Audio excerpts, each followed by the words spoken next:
On today's episode, those of you who are old enough might remember, you would go to the doctor and the doctor would say, well, I think you should do this. And you just did it. And nowadays the doctor will say, well, you could do this, you could do that, or you could do this. I don't know. What do you want to do? And of course, I remember in some of those early conversations going, you're the medical professional. If you've got a question on theology, you can ask me, but I'm leaning on you for this. But that's also why agencies like CLR exist, because people are asked questions that they don't know. Welcome to the Life Challenges podcast from Christian Life Resources. Our world today presents people with complicated issues of life and death, marriage and family, health and science. It can be a struggle to understand or deal with them. We're here to help by bringing good information and a fresh biblical perspective to these matters and more. Join us now for Life Challenges. hi, and welcome back. I'm Christa Potratz, and I'm here today with Pastors Bob Fleischman and Jeff Samuelson. And today we are going to talk about our April current events here. And we're going to start with a story that is an anniversary story. So it is 50 years ago was the Karen Ann Quinlan Coma case. And Bob, I know we've talked about this topic in the past before, but can you tell us a little bit and just refresh our memory on what that case was about? Well, the Quinlan case is kind of like central in the field of bioethics because it was kind of the time when bioethics really took off as a field of interest.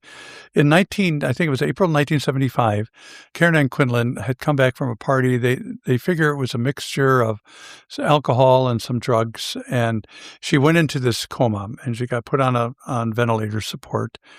And after a while, the family thought that she just wasn't coming out of it and had asked the doctors to remove her from ventilator support, and the doctors said no. And that became a problem. And up until then, pretty much doctors ruled the day, like they could request different things, and family just kind of, well, whatever you say, doctor. And this opened up the door for like ethics committees and everything. Well, that was 50 years ago, March 31st. It was, I believe, 50 years ago that she had officially died. But the crazy thing is that it took about a little over a year for it to wiggle through the courts. The courts gave him permission. They disconnected ventilator support, and she continued to live for 8 or 9 years just on tube feeding. The family saw tube feeding as different than ventilator support, which has been an ongoing discussion item in ethics classes as well. But that's kind of where it began. And today, 50 years later, very few of us remember a time when you didn't have an ethics committee, at the hospital. And almost every hospital has an ethics committee. There's countless ethics boards out there and writings and so forth on it.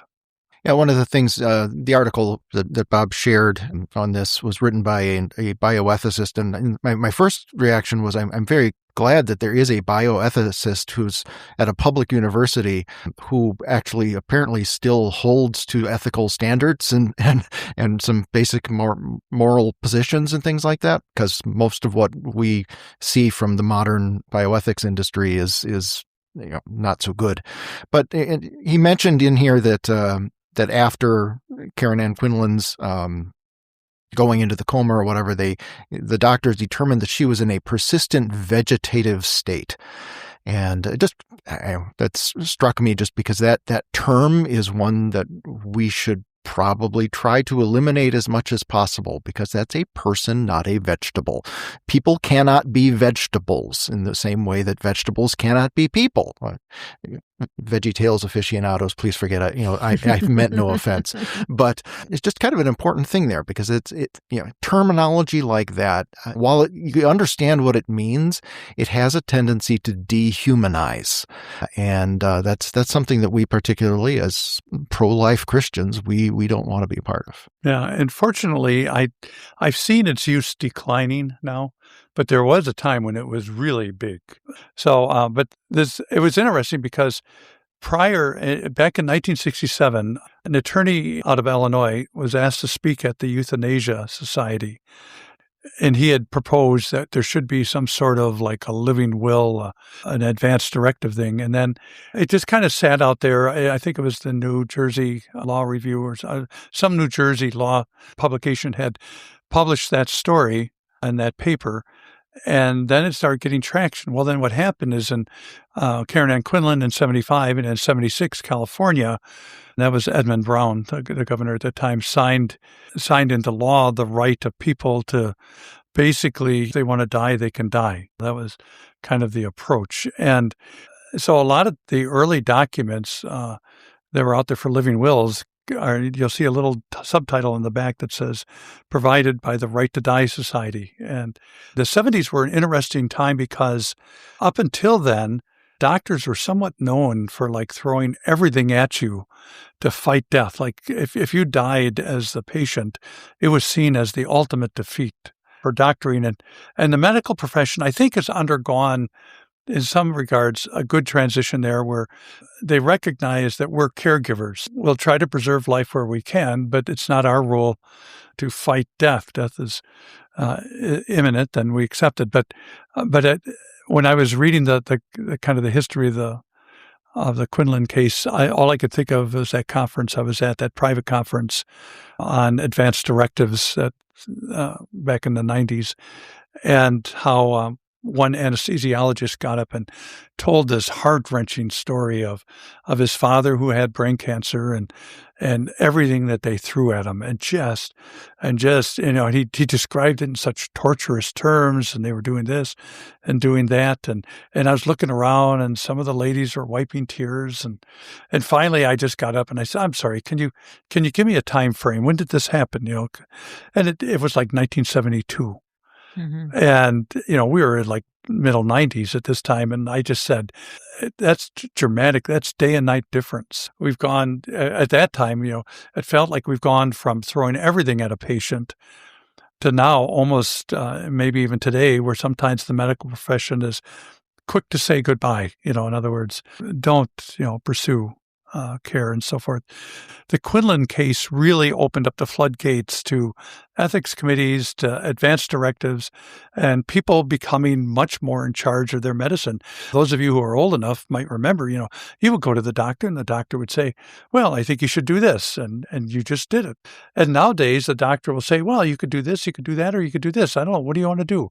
And of course, I remember in some of those early conversations going, "You're the medical professional. If you've got a question on theology, you can ask me, but I'm leaning on you for this." But that's also why agencies like CLR exist, because people are asked questions that they don't know. And it was funny because one of the knee-jerk reactions from the advanced directives and the Quinlan case was that the AMA developed their version of an advanced directive, and it was a nightmare. It was multiple pages, and it was, if this happens, what do you want now? If this happens, what do you want now? And I'm fairly well-read in medical stuff. There was no way I could fill that out. I mean, because you're always going, well, but what about this? What if this is going on when that happens? But that was the problem, and that led to the AMA's document. I think was the catalyst for healthcare agents now, where people can make decisions if you can't. Yeah. Yeah, I think the interesting thing too about like some of these anniversaries or when you revisit them is that it brings it up again for a new generation. Mm-hmm. So I was sitting at the kitchen table last night with my 12-year-old and preparing for this episode and going through some of these articles. And it was neat to talk about this with him too. I mean, next to PE and lunch, current events are his favorite subject at school. So, he had a lot of questions on what went on. And I mean, I was not around in the 70s either. So, kind of rediscovering it together too. And that was just kind of a neat thing with that. I graduated from high school in 74. So for those of you doing calculations, start working. And this occurred in 75, but it was a big deal. I mean, it was in all the newspapers and everything was talking about it, and they're dramatic. And then of course talk shows were very popular, like Phil Donahue, stuff like that. And so the Quinlans were on those shows, and the Quinlans were very God-fearing. They were Roman Catholic, but they They felt this is what I meant by saying it was a little bit controversial even today, is they'll say that while tube feeding was acceptable, ventilator support really was something done outside of the body and bringing it in. And I always thought the distinction, I still think that distinction's a little bit artificial, but that was kind of their reasoning on it. And, they drew a hard line, we are not going to take food away from her so she dies that way. But if she's not breathing on her own, then all we're doing is kind of living this facade. But where that gets into trouble is those of you who remember when Christopher Reeve was injured in the horse riding accident and became a quadriplegic. He was on a permanent ventilator support. That was how he stayed alive. So now all of a sudden the ventilator arguments get really mushy. Mm-hmm. Yeah. Another article here that, my 12-year-old found very interesting was the South Korea woman and doctors guilty of murder of a newborn baby. Jeff, I think this was one that you found here. Can you tell us a little bit about that? Yeah, it's one of those stories that you have to remind yourself as you're reading it. This is a different country with a completely different, legal system and such. But at the same time, there are lessons and things to be learned for it. This article was dated the 3rd of March, but it says a South Korean court has convicted a woman and her 2 doctors of murder for killing the baby she had delivered. And this was a case where she wanted to terminate the pregnancy, have an abortion, at 36 weeks. That's crazy. That's basically full term. But she... she went into the hospital to have this done, and the baby was born alive, and there's some, shall we say, disputation between the woman and the doctors and such as to what, who did what who was aware of what and everything like that. But apparently, the baby was born alive, and I guess because the doctors were just saying, well, her goal was to have a dead baby, they put the baby in a freezer until it died. I suppose in a way that's a more humane death than the things that Kermit Gosnell did to the babies that he killed in his Philadelphia abattoir. It's just one of those, you read the facts of this, it's like, even some of the most pro-abortion people there are would have an issue with this. One of the interesting things, though, is this article was from the BBC, and it's supposed to be a straight news article. And it was interesting that the 4th paragraph says, the case has gripped South Korea, where abortions are not regulated properly. I thought that was a strange kind of editorial comment about it. Yeah. And it says the procedure was decriminalized in 2019, but there's no clear regulation on how far into pregnancy it can be carried out. And that is one of the things where I think we can.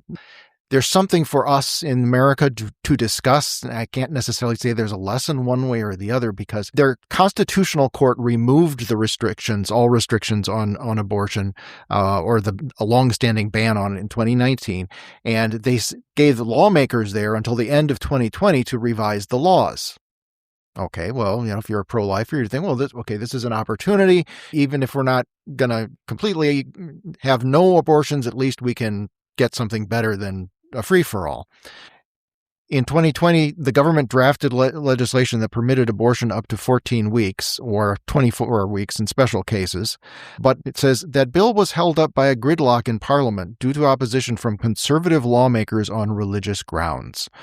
By the time the ban's removal took effect in 2021, the country had no legislation in place to regulate abortion. And I think the point for us to look at here is we have absolutists on abortion on the pro-life side who basically say we should, in government, in legislation, in the courts, whatever, we should not have any patience whatsoever for partial steps, that we should just be out to completely criminalize abortion in every way.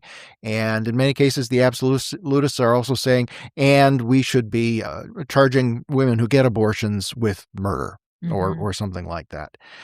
And the way this is written, it seems to suggest that we had some kind of absolutists in the legislature there who were just kind of saying, no, we can't accept this. And because they weren't willing to settle on a kind of a half measure and say, this is the best we can do right now, they ended up with no regulations whatsoever, which is a much worse situation, as this particular incident illustrates. Yesterday I had lunch with a state politician, and he's retiring, good friend. And we had talked about one of the difficulties of being a conservative Christian in politics, because in politics it is about compromise. And I think Jeff's point is well taken. We get so ideologically perfect in our pursuit of our goals, our ideological goals, that we sometimes cause sacrifices to be made that would not have had to have been made. Incrementally is a tried and true approach that's been used by the other side too, and we've talked about it on assisted suicide.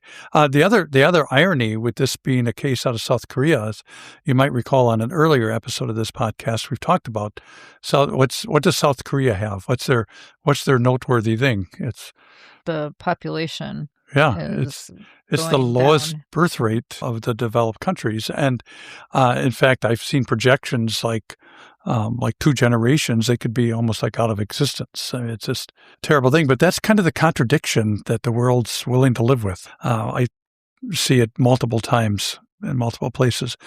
So yeah, very unfortunate, especially unfortunate if you're a newborn child who dies by refrigeration. And I think, just since you had mentioned it too, that Kermit Gosnell passed away. Was it this past week or so? Yeah. Just very recently in prison. Yes. Yeah. At least he was in prison. Yes. Yeah. And for those of you, again, who aren't familiar with that case, do a search. Do a search on Gosnell, but you got to be ready, because we've talked before about, the role of graphic pictures and everything.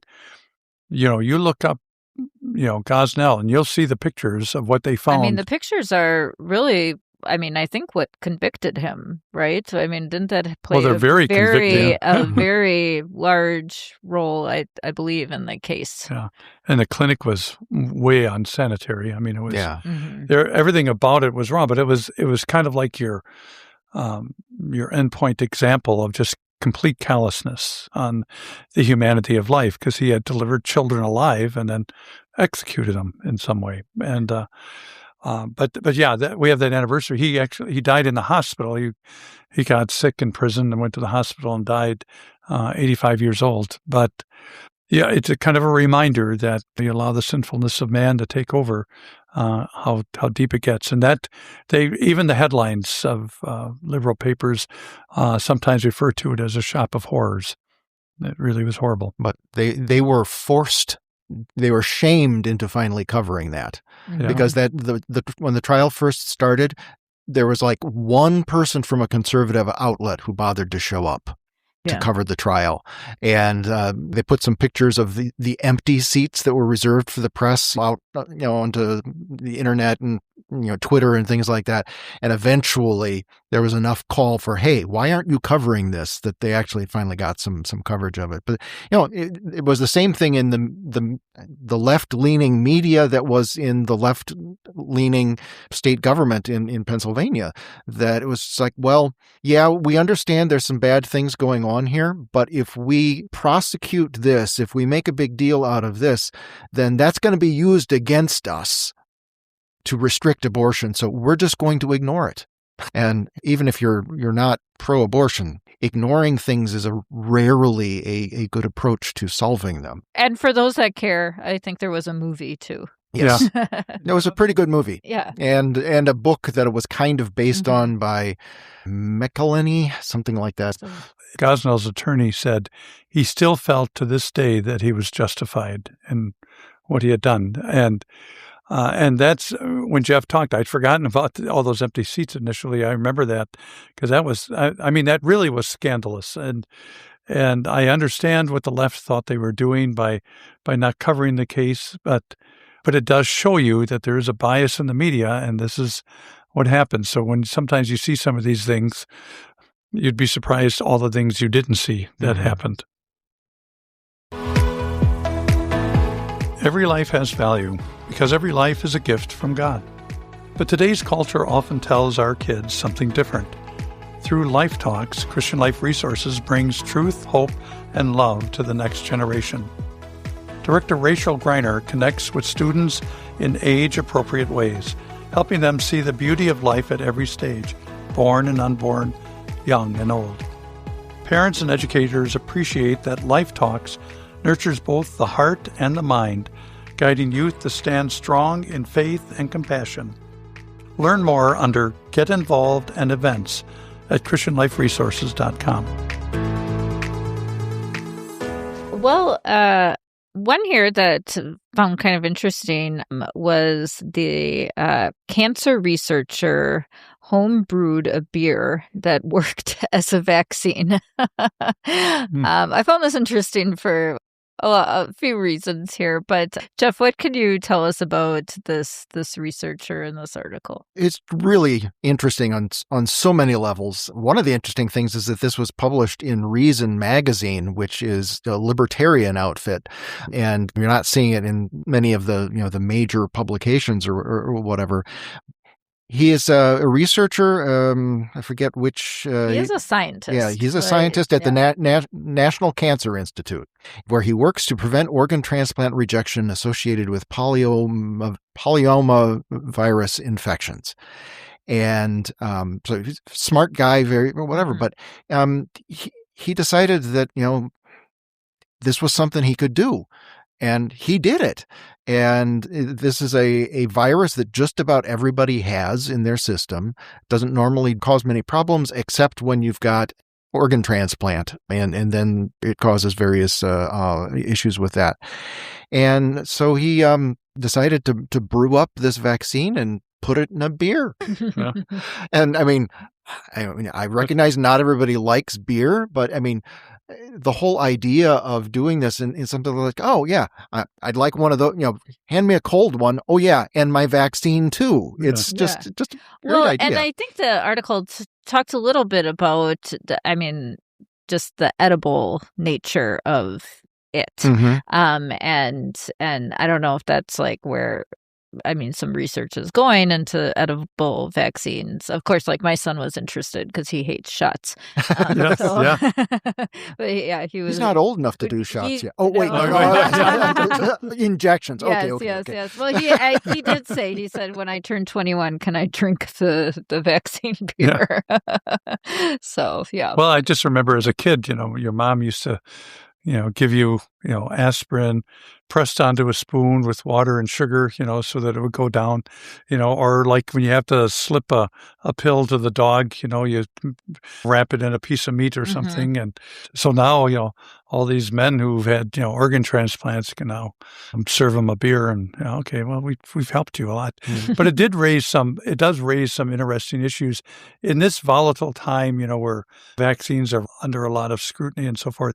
To what degree is it wise to be working on your own concoction and then experimenting with it? Now, I'm going to tell you, as a caregiver for somebody with brain cancer, I have received a number of emails from people saying, my aunt had this, or my mother had that, and this is what we did. We got this, and we combined it, and I know it doesn't sound right, but it really worked, and so forth. And on the one hand, there is like a chain for an approval process, but the approval process takes so long for drugs that work. And when you're very panicked, about a condition, you get desperate and you want to try this stuff.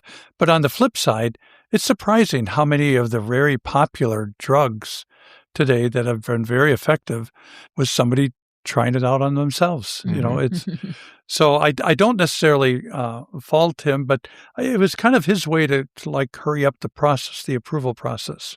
Yeah. Well, and just in case anybody was wondering, he did say it was the best batch of beer he ever brewed. So yeah. I'm just trying to think of the new Budweiser line, the next Super Bowl commercial. And here you go, and get better while you're at it. And there was also recently an article out of Australia, some kind of tech guy who had money to do with things. He created his own vaccine for his dog's cancer. Yeah, I saw that one. Okay. Yeah, and he was it was easier for him to do that because it was for a pet rather than for a human or whatever. But there were still all sorts of interesting questions raised as a result of that in terms of regulation and such. Yeah. All right. So, yeah. Always something interesting there, huh? Well, I also had wanted to talk about the hospice fraud in California. There has been, well, there always really now seems to be a lot of fraud being uncovered, just in the era that we're in with scams and different things. But this with the hospice industry was just very disturbing too. Yeah, this was from CBS News. I'm pretty sure I've seen other outlets or independent journalists also covering this. It's not the first of it. I remember first seeing some articles on fraud and abuse with the hospice stuff down in, I think it was Mississippi or Alabama, somewhere about a year and a half ago. Yeah. But this is becoming an issue, and apparently California leads in this kind of fraud. To a certain extent, it's not surprising with what we know about just government bureaucracy in general, but specifically about Medicare and Medicaid and all these programs. They can be pretty easy targets for people who want to game the system. If you're willing to be a little dishonest, you can sometimes make a lot of money. And that's apparently what's going on. The one story, it starts with a woman at 69. She plays pickleball. She had an injury 2 years ago while playing. She sought physical therapy, and she was surprised to learn that her Medicare coverage wouldn't cover it because, according to Medicare, she was dying and in hospice. Yeah. Somebody had gotten hold of her number, and they were using that, falsely, obviously, to submit records to the government saying, "Pay us for this. We're providing hospice care." And there's like one address in one building that had something like 89 different hospice companies associated with it. It is an office building, so but they definitely don't have 89 different offices there. And just all sorts of details like this of people just, gaming the system. And, it's not just that we should be upset by the fraud of it. It's the way that it cheapens and devalues and makes people distrust the whole idea of hospice. Hospice is interesting. I've spoken on hospice care. I did a seminar at your church. Remember, there was a hospice doctor in Baltimore at the time. And, I've talked about it. Well, now I get to see it from the inside because Diane's under home hospice care. And what's interesting is you have to understand is like anything associated with the malady that makes your condition terminal is covered under hospice. So, for example, she has glioblastoma, which is brain cancer. So she's under medication for seizures to prevent seizures. Okay, that's covered now. There's no copay or anything. That's all covered. In fact, we've had to do a little bit of a hoop jump because I used to get it from Amazon Prime. And then once she went on hospice, now they said, well, you don't have to pay. So let us, orchestrate getting it. But she also is on medication for a thyroid condition she's had as long as I've known her. And that we continue to pay for because it's not associated with it. So you see what that means. So when I was reading about the 69-year-old lady who wanted to have some physical therapy, a lot of times your insurance or Medicare or something will cover that. But once you're on hospice, if the malady is not tied to what has given you the terminal condition, you're not eligible for it. And one of the first instructions they gave us when we set up home hospice is if you've got an emergency, don't dial 911 because you're going to pay for the whole ambulance. So you want to make sure that you're being honest, but you can see where if they go onto the deep web and they find your social security number or something like that, they could just arbitrarily plug it in. They could be pulling down all sorts of reimbursement for hospice for a patient that they're not even serving. Meanwhile, you're one of these people who's generally in pretty good shape, and then you go to the doctor and you find out you're not covered. Then it's a mess. It's sorting out. But a lot of times if you're one of those who don't go to the doctor a lot, and then you finally have to go to the doctor, it took a lot to get you to go there. And now you have to wait while they sort it all out. So it's not a good experience. But people will find every angle they can to try to cheat a system. Yeah, and I think, to your point too, they don't think about who they're hurting in the process as well.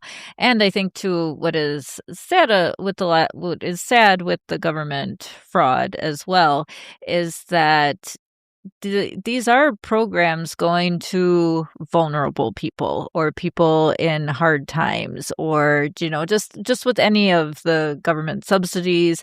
And so to see that money just just be taken from what it was intended for, is just really it's a sad thing to see that.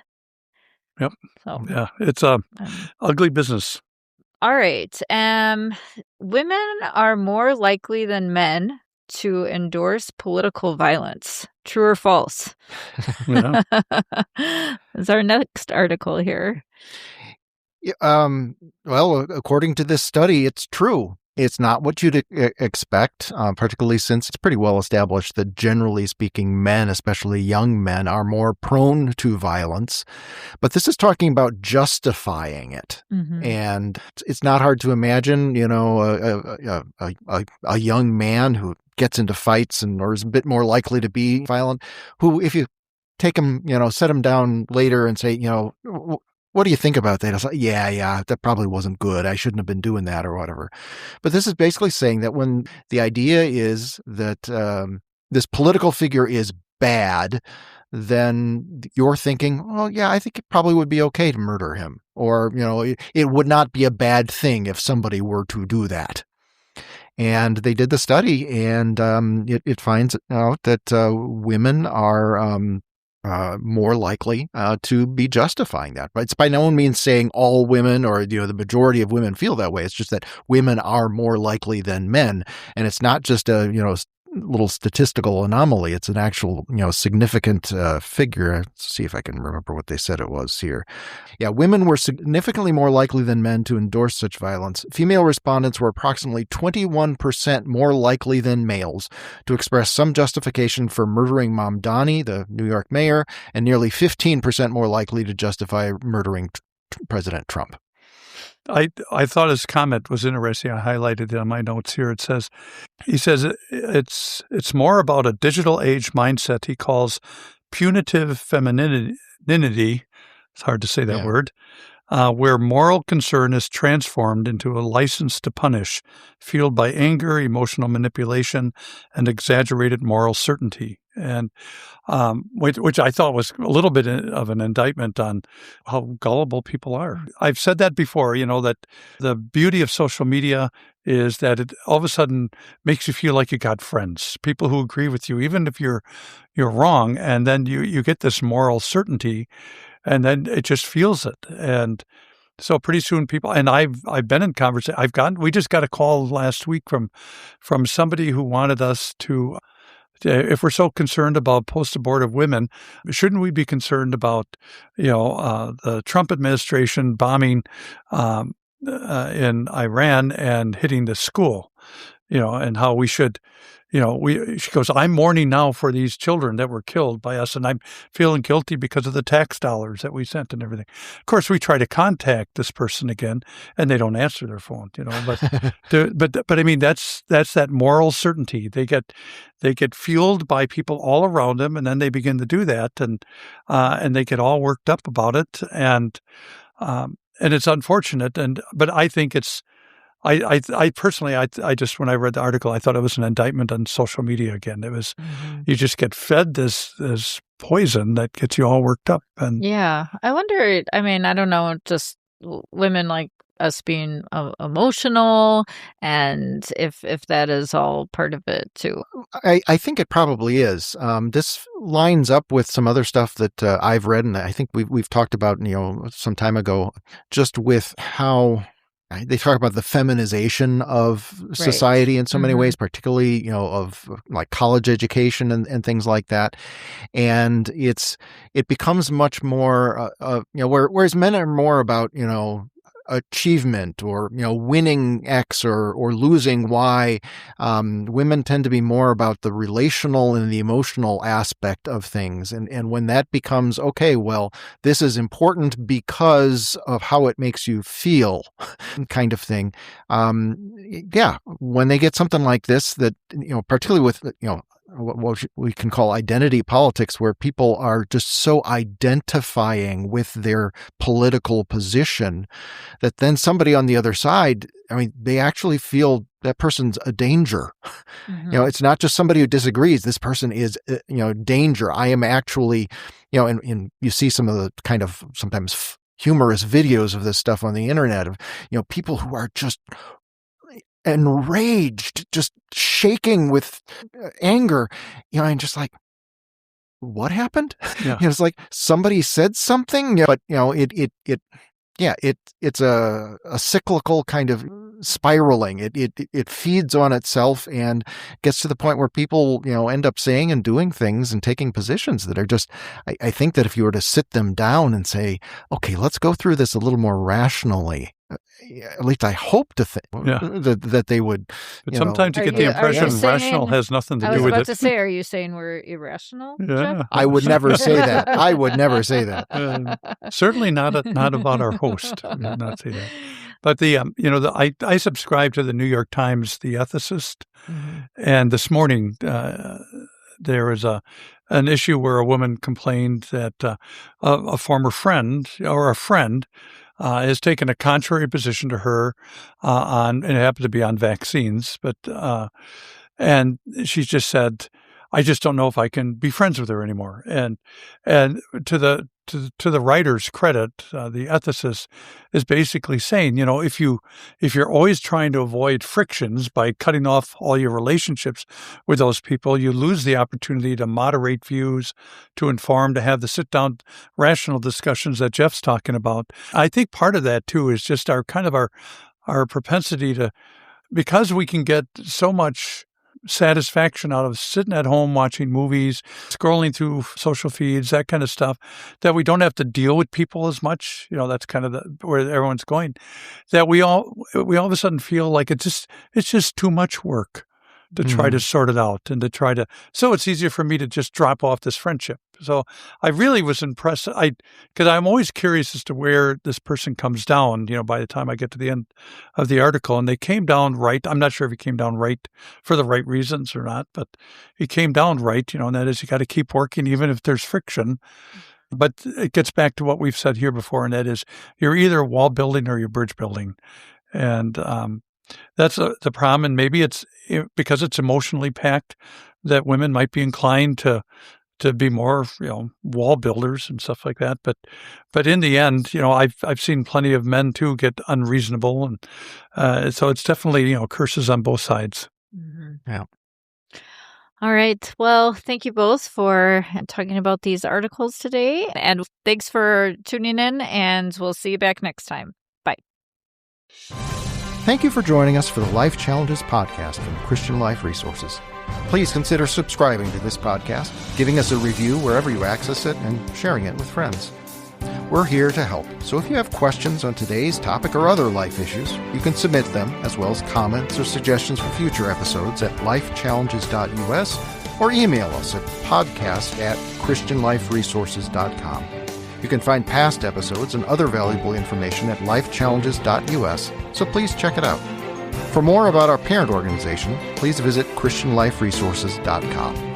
May God give you wisdom, love, strength, and peace in Christ for every life challenge.